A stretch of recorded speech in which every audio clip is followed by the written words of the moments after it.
అన్ని శాఖలకు సంబంధించి నిధులు పెట్టే కార్యక్రమం జరిగింది. మరి ఈరోజు ముఖ్యంగా పట్టణాభివృద్ధి శాఖకు సంబంధించి మున్సిపల్ అడ్మినిస్ట్రేషన్కు 17,900 కోట్ల రూపాయలు కేటాయించడం చాలా సంతోషం అధ్యక్ష. ఇందులో నిర్వహణ పద్దు కింద 7,458 కోట్లు, వివిధ స్కీమ్ల కింద 10,450 కోట్లు కేటాయించి మొత్తంగా 17,908 కోట్ల రూపాయలు మరి బడ్జెట్ పెట్టడం జరిగింది. గతేడాది కంటే కూడా ఈసారి 230 కోట్లు అదనంగా కేటాయించారు. మరి ఇదే కాక ఈరోజు హైదరాబాద్ రూపురేఖలు మార్చేసేలా మూసీ పునరుజ్జీవం, మెట్రో విస్తరణ మరియు సరికొత్త భారత్ ఫ్యూచర్ సిటీ ప్రాజెక్టులను ప్రత్యేక నిధులు కార్యాచరణ ప్రకటించారు. మూసీ నది అభివృద్ధికి పెద్దపీట వేసింది. మూసీ నది సుందరీకరణ పునరుజ్జీవనానికి 1,500 కోట్లు కేటాయించారు. మొదటి దశ కింద మరి మొత్తంగా 55 కిలోమీటర్లు ఉన్నప్పటికీ మొదటి దశలో మరి 21 కిలోమీటర్ల ప్రక్షాళన ఏదైతే అక్కడ ఉస్మాన్ సాగర్ నుంచి ఇక్కడ ఇది బాపు ఘాట్ వరకు మరి సంగం వరకు, అట్లనే ఉస్మాన్ సాగర్ నుంచి కూడా కింది ఈ సంగం వరకు మరి ఈ యొక్క మూసీ ప్రక్షాళనకు మరి ప్రభుత్వం నడుం బిగించింది. అధ్యక్ష, మరి ఈరోజు నదీ జలాలను మళ్లించడం ద్వారా ప్రవాహాన్ని పెంచడము, మరి గోదావరి నీళ్లు కూడా మరి 2.5 TMC తీసుకొచ్చి మరి గండిపేట అక్కడ హిమాయత్సాగర్లో వేసి నదిలో కాన్స్టెంట్గా ప్రవాహం ఉండేలాగా చేసే కార్యక్రమం, వరద నియంత్రణ, నదీ తీరంలో అంతర్జాతీయ స్థాయి రిక్రియేషన్ సౌకర్యాలు కల్పించడం, రివర్ ఎకానమీ డెవలప్ చేయడం, మరి నైట్ ఎకానమీ కూడా పెంపొందించే కార్యక్రమం, మరి ఫైనాన్షియల్ సెంటర్స్, మరి ఆకాశ హార్మోనియాలు, హైదరాబాద్ రూపురేఖలను మరి తీర్చిదిద్దే కార్యక్రమంలో భాగంగా ఈ మూసీ పునరుజ్జీవనం, మూసీ రివర్ ఫ్రంట్ డెవలప్మెంట్ చేసే కార్యక్రమం చేస్తున్నారు అధ్యక్ష. మరి అది కూడా మూసీ బఫర్ జోన్లో ఉన్న ప్రజలకు మానవీయ కోణంలో నష్టపరిహారము పునరావాసం కల్పించడానికి కూడా ప్రభుత్వం నిర్ణయం తీసుకుంది అధ్యక్ష. ఈరోజు అధ్యక్ష, మరి ఈ విషయంలో మాకు దీనికి సంబంధించిన మరి ఈ మూసీకి సంబంధించిన విషయాలకు వెళ్తే, మరి ఈ మూసీ అనేది మరి మా ప్రాంతం ఉమ్మడి నల్గొండ, అక్కడ భువనగిరి అయితేంది, నల్లగొండ అయితేంది, రంగారెడ్డి జిల్లా అయితేంది, అదేగాక హైదరాబాద్ నగరం గుండా ఇక్కడ 55 కిలోమీటర్లు అక్కడ బాడపల్లి వరకు ప్రవహించే మూసీ నది ఆ ప్రాంత ప్రజల జీవనాడిగా ఉండి అక్కడ రైతులకు, మత్స్యకారులకు, గౌడన్నలకు, మరి అట్లనే నేతన్నలకు, వివిధ కుల వృత్తుల వాళ్లకు వాళ్ళ వ్యవహారాలు వాళ్ళ బతుకుతారు మరి మూసీ మీద ఆధారపడి ఉండే అధ్యక్ష. మరి ఇట్లాంటి మూసీ మరి కొన్ని వేల ఏళ్లకెళ్ళి కూడా మరి మూసీ ఒక ప్రకృతిలో భాగంగా ప్రకృతి ప్రసాదించిన నదిగా ఉండే అధ్యక్ష. మరి ఆఖరి గత 40-50 ఏళ్ళ నుంచే ఈ మూసీ అనేది మరి ఏదైతే రైతులు, ఏదైతే కుల వృత్తులు ఏదైతే ఆ నది మీద ఆధారపడి బతికినరో ఆ నది దగ్గరికి పోవాలంటే కూడా భయపడే పరిస్థితి గత 40-50 ఏళ్ళకెళ్ళి దాపరించింది అధ్యక్ష. ఇది ఎప్పటి నుంచో మరి ఒక సుందర నదిగా ఉన్న మూసీ నది మరి ఆ ప్రాంతంలో విషాలు జమ్ముతో మరి కాలుష్య కారకమై అక్కడ ప్రజలు బ్రతకడానికి కూడా ఇబ్బంది పడే పరిస్థితిగా ఈ మూసీ దాపరించింది అధ్యక్ష. ఇది గత 40-50 ఏళ్ళ నుంచి మాత్రమే ఇది జరిగింది.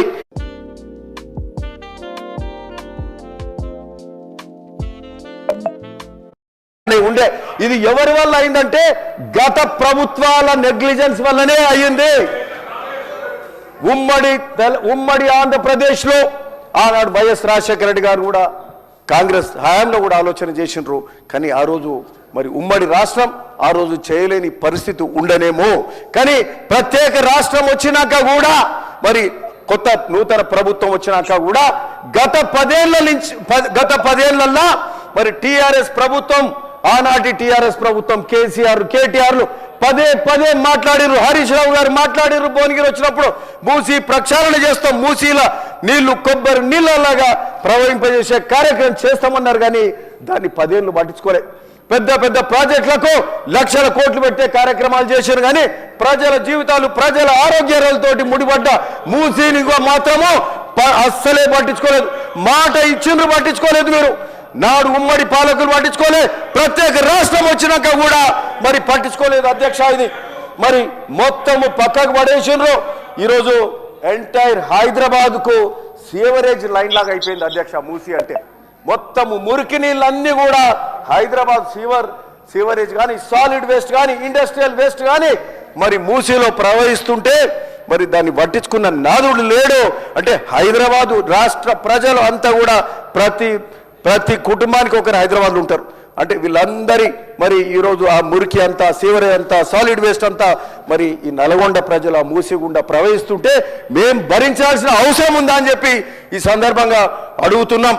మరి ఎంటైర్ హైదరాబాద్ సీవరేజ్ పోతూ మరి ఈ విధంగా మాకు ఇబ్బందికరంగా అయింది. ఇది మరి ఇట్లాంటి ప్రకృతి ప్రసాదించిన వరం ఈ మూసీ నదిని దీన్ని కాపాడుకోవాల్సిన అవసరం ఉండే. ఒక తరం నష్టపరుచుకున్నాం. వేల ఏండ్లకెళ్ళి ఉన్న ఈ ప్రకృతి ప్రసాదించిన ఈ మూసీ నదిని మరి గత 40-50 ఏళ్ళ నుంచి మనం జడగొట్టుకున్నాం దీన్ని. మరి ఈ బాధ్యత ఈ చెడగొట్టుకున్న మరి ఈ మన తరమే ఈ చెడగొట్టినాం కాబట్టి ఈ బాధ్యత ఈ మూసి ప్రక్షాళన చేయాల్సిన బాధ్యత కూడా ఈ తరం మీదనే ఉంది. మనం ఇప్పుడు చేయకపోతే ఇది ఎప్పుడెవరు చేసేటోడు లేరు. మీరు పట్టించుకోలే.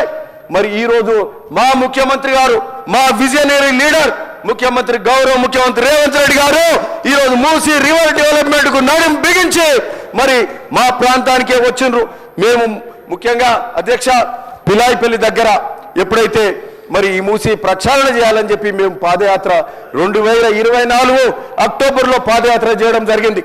2024 నవంబర్ 8న ముఖ్యమంత్రి గారు వారి పుట్టినరోజు సందర్భంగానే యాదగిరిగుట్ట వచ్చి అక్కడ నేరుగా సంఘం దగ్గరికే వచ్చి మరి ఆడ సంఘం దగ్గర మూసి మీద 5-6 కిలోమీటర్ల పాదయాత్ర చేసి కుల వృత్తుల వాళ్ళను రైతు కూలీలతోటి నేరుగా ముఖ్యమంత్రి వారితో మాట్లాడి అక్కడ ప్రజల పరిస్థితులు స్థితిగతులు తెలుసుకొని మరి వారు నడుం బిగించుర్రు. మూసి ప్రక్షాళన చేస్తాము ఖచ్చితంగా.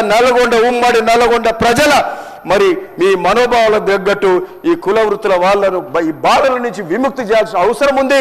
అట్లే హైదరాబాద్ కూడా ఇది ఒక్క నల్గొండ ప్రజలే కాదు, రంగారెడ్డి జిల్లా కానీ హైదరాబాద్ నడిబొడ్డులకు వెళ్ళిపోతుందంటే ఈ నది హైదరాబాద్ వాసుల సమస్య కూడా బాధ్యత కూడా అని ఈ సందర్భంగా చెప్తూ దాదాపు రాబో డీలిమిటేషన్ల హైదరాబాద్లో 7 పార్లమెంట్లు కాబోతున్నాయి, 40 నియోజకవర్గాలు కాబోతున్నాయి.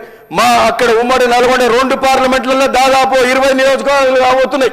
అంటే ఒక 60 నియోజకవర్గాలకు సంబంధించిన సమస్య, దాదాపు 1.5 ప్రజల సమస్య. మరి ఇంతమందితోటి ముడిపడ్డ ఈ సమస్యకు ఈరోజు మా ముఖ్యమంత్రి గారు నడుం బిగించి ఈ మూసి ప్రక్షాళన చేసే కార్యక్రమం చేస్తుంటే ఈరోజు దీనికి అడ్డం ఎవరు పడుతున్నారు? ఇప్పుడు అడ్డం పడే కార్యక్రమం ఎందుకు చేస్తున్నారు? మీరు మాట ఇచ్చిండ్రు కదా ఆ రోజు అధ్యక్ష, మీ ద్వారా వాళ్ళని అడుగుతున్నాం. మాట ఇచ్చినరు, మీరు చేయకపోతే ఈరోజు మా ముఖ్యమంత్రి గారు చేస్తుంటే అడ్డం పడే కార్యక్రమం ఎందుకు చేస్తుండ్రు? మొన్న 4 రోజుల కింద ముఖ్యమంత్రి గారు ఆడియో టేప్ ఇక్కడ వినిపించిండ్రు. ఇదే మరి ఆనాటి మున్సిపల్ మరి మినిస్టర్ గారు ఆ రోజు మాట్లాడినరు. మేము నిర్దాక్షిణ్యంగా ఎక్కడ ఏది అడ్డం ఉంటే బఫర్ జోన్లో ఉంటే తీసేయాల్సిందని చెప్పి ఆనాటి మున్సిపల్ అడ్మినిస్ట్రేషన్ మాట్లాడినరు. ఈరోజు నిర్దాక్షిణ్యంగానే మాట ఇచ్చారు. మేము మానవీయ కోణంతో మేము వాళ్ళకు నష్టపరిహారం ఇస్తాము, వాళ్ళకు ఆల్టర్నేట్ అకామిడేషన్ ఇస్తాము, R&R ఇస్తాము, R&R సెటిల్మెంట్స్ ఇచ్చి వాళ్ళకు పరిహారం ఇచ్చి మేము మూసి ప్రక్షాళన చేస్తామని మా ముఖ్యమంత్రి గారు అంటున్నారు. వాళ్ళు మాట్లాడిన మాటలు ఎట్లున్నాయి, మేము మాట్లాడిన మాటలు ఎట్లున్నాయి? ఈరోజు మేము ఆ విధంగా మేము ఆలోచన చేస్తుంటే అడ్డం పడే కార్యక్రమం చేస్తున్నారు అధ్యక్ష. అంటే ఎక్కడ మరి కాంగ్రెస్ ప్రభుత్వానికి మా ముఖ్యమంత్రి గారికి పేరు వస్తుంది అనే ఆలోచన తప్పితే మరి ఇంకోటి కాదు అని సందర్భంగా చెప్తున్నాం. మరి ఇట్లాంటి ఈరోజు మీకు ఆ రోజు బాధ్యత ఉండే, ఆ బాధ్యత మర్చిపోయారు. ఈరోజు మా బాధ్యత గల మా విజనరీ చీఫ్ మినిస్టర్ గారు ముఖ్యమంత్రి రేవంత్ రెడ్డి గారు పెద్ద కార్యక్రమంగా, గొప్ప కార్యక్రమంగా ఇది అధ్యక్ష.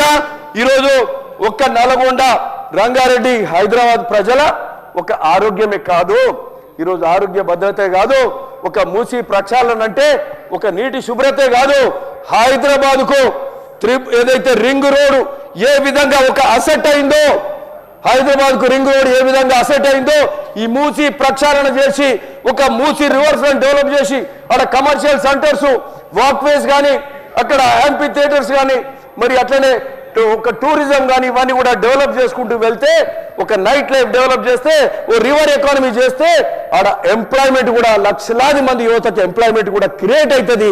ఒక రింగ్ రోడ్ హైదరాబాద్కి, ఈరోజు హైదరాబాద్లో ఐటీ పెరిగిందంటే, అభివృద్ధి చెందుతుందంటే అన్నోడు కాంగ్రెస్ ఫ్యామిలీ చేసిన రింగ్ రోడ్ తప్పితే ఇంకోటి కాదని చెప్తున్నాం. మరి ఆ రోజు కాంగ్రెస్ చేపట్టిన మెట్రో ఏదైతుందో మెట్రో తోటి అభివృద్ధి జరుగుతుంది.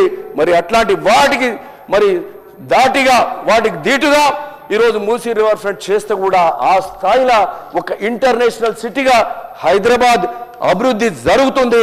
హైదరాబాద్ ఇంకా ముందుకు పోతుంది. వరల్డ్ మ్యాప్లో హైదరాబాద్ అంటే ఇంకా గుర్తించబడుతుంది.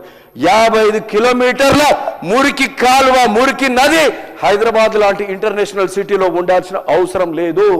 ఈరోజు ఒక రింగ్ రోడ్ చేస్తుంటే ఒక రైతుండు మా ప్రాంతంలో, ఒక ఉదాహరణ చెప్తా అధ్యక్ష, 9 ఎకరాల భూమి రాగిరి దగ్గర 2 కోట్లకి ఎకరం ఉంటుంది. ఆ భూమి పోతుంటే అక్కడ రైతు బాధపడుతున్నాడు. అయినా కూడా రైతులు ఒక ఎకరం, అర్ధ ఎకరం, 5 ఎకరాలు, 10 ఎకరాలు వాళ్ళ భూమి ఇబ్బంది పడుతున్నారు. కానీ మరి ఒక అభివృద్ధి కోసం వాళ్ళ భూములు ఇస్తున్నారు అధ్యక్ష. ఈరోజు మూసీ రివర్ పంటి బఫర్ ల్యాండ్, బఫర్ అంటే అది నది యొక్క ఆస్తి అన్నట్టే. ఇటుపక్క అటుపక్క 50 మీటర్లని 2012లో మీరు జీవో ఇచ్చిండ్రు. ఆనాటి ప్రభుత్వం జీవో ఇచ్చింది, 50 మీటర్ల బఫర్ అని డిక్లేర్ చేసిండ్రు. మరి 2012లో మీరు జీవో ఇచ్చిండ్రు బఫర్, 2016లో సారీ నేను వెనక్కి తీసుకున్నా, 2016లో సరే ఏదైనా ఒక సంవత్సరం అటు ఇటు ఉండొచ్చు. బఫర్ అనేది మాత్రం 50 మీటర్లని మాత్రము మీరే డిక్లేర్ చేసిండ్రు. అంటే అది నది పరివాహక ప్రాంతం. ఆ ప్రాంతంలో మరి వాళ్ళు నివసిస్తున్నప్పుడు వాళ్ళ ఆరోగ్యాలు కూడా బాగుపడాయి, వాళ్ళ ఆరోగ్యానికి కూడా ఇబ్బంది. మరి అట్లాంటి వాళ్లకు మరి ఒక నది కోసం లక్షలాది కోట్లాది మందికి మేలు చేసే ఒక సుందరమైన నది, ఒక మంచి రివర్ మూసీ ఫ్రంట్ చేస్తే మరి హైదరాబాదు ఆర్థికంగా ఎదగడానికి కానీ మరి ఇంతమంది ప్రజలకు మేలు చేసే కార్యక్రమం అవుతుంది. కాబట్టి మరి దాన్ని కాపాడుకోవాల్సిన అవసరం ఉంది.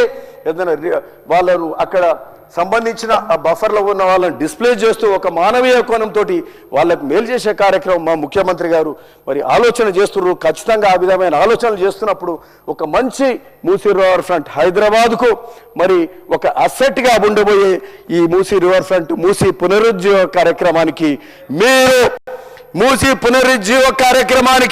మూసీ ప్రక్షాళనకు మీ ద్వారా అధ్యక్ష మరి అపోజిషన్ వాళ్ళను కూడా ఈరోజు మేము కోరుతున్నాం, మీ సహకారం అందించండి. లేకపోతే ఈ ప్రాంత ప్రజలు, నల్గొండ కానీ రంగారెడ్డి కానీ ప్రాంత ప్రజలు మిమ్మల్ని ఎప్పటికి కూడా, ఎందుకంటే ఇప్పుడు కాకపోతే మళ్ళీ ఎప్పుడు కాదు, మరి మా ప్రభుత్వానికి ఈ విషయంలో ప్రజల ఆరోగ్యానికి సంబంధించింది కాబట్టి దీనికి తప్పకుండా సహకరించాల్సిందిగా ఈ సందర్భంగా కోరుతూ ధన్యవాదాలు అధ్యక్ష. నమస్తే.